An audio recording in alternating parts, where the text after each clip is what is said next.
વાત દાહોદ જિલ્લાની. દાહોદ જિલ્લામાં ઉજવણી ઉલ્લાસમૂહ શિક્ષણની થીમ અન્વયે તારીખ 28 જૂન સુધી ત્રિદિવસીય કન્યા કેળવણી મહોત્સવ અને શાળા પ્રવેશોત્સવનો કાર્યક્રમ યોજાનાર છે. જે અન્વયે દાહોદ જિલ્લામાં ધાનપુર તાલુકાના માળ ફળિયા વર્ગ પ્રાથમિક શાળા સીમામોઈ ખાતે મંત્રી બચુભાઈ ખાબડ અધ્યક્ષતા સ્થાને શાળા પ્રવેશોત્સવ કાર્યક્રમ યોજાયો હતો. શાળા પ્રવેશોત્સવ અને કન્યા કેળવણીના કાર્યક્રમની શરૂઆત પ્રાર્થના ગીત થકી કરવામાં આવી હતી. મંત્રી બચુભાઈ ખાબડ તેમજ અન્ય મહાનુભાવોના વરદ હસ્તે શાળાના 9 તેજસ્વી વિદ્યાર્થીઓનું સન્માન કરવામાં આવ્યું હતું. અને નવીન પ્રવેશ મેળવનારા બાલવાટિકાના 30 બાળકો, આંગણવાડીના 4 બાળકો તેમજ ધોરણ 1ના 31 બાળકોને શૈક્ષણિક કીટ વિતરણ કરવામાં આવી હતી. જેના પરિણામ સ્વરૂપ બાળકોના ચહેરા ખુશીથી ખીલી ઉઠ્યા હતા. એ ઉપરાંત ગામજનોના લાભાર્થીઓને આપત્તિ સહાય વિતરણ પણ કરવામાં આવ્યું હતું.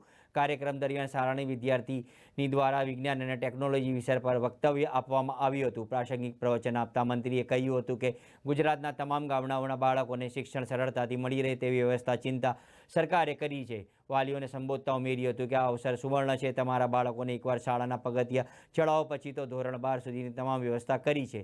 તમારા બાળકોનું ખાવા પીવા, નાસ્તા, દૂધ, પુસ્તકો અને શિક્ષણની વ્યવસ્થા કરી છે. એ પછી પણ કોલેજોમાં અભ્યાસ અર્થે સરકારે તમામ પ્રકારની વ્યવસ્થા કરી આપી છે. સરકારે આર્થિક સહાય પણ વિદ્યાર્થીઓને આપી રહી છે.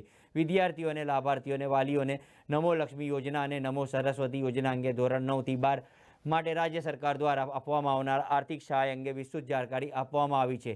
મંત્રીના હસ્તે કોમ્પ્યુટર લેબના ઉદ્ઘાટન કર્યા પછી શાળાના પ્રાંગણમાં વૃક્ષારોપણ કરી પર્યાવરણની જાળવણીનો સંદેશ પાઠવવામાં આવ્યો હતો. આ કાર્યક્રમમાં નાયબ કલેક્ટર ગૌતમ લોડલિયા, તાલુકા વિકાસ અધિકારી રાઠવાલાએ, લાયસન્સિંગ અધિકારી CDPO, CRC, સરપંચ, શાળાના આચાર્ય, શિક્ષકો, આંગણવાડીના બહેનો સહિતના ગ્રામજનો મોટી સંખ્યામાં હાજર રહ્યા હતા.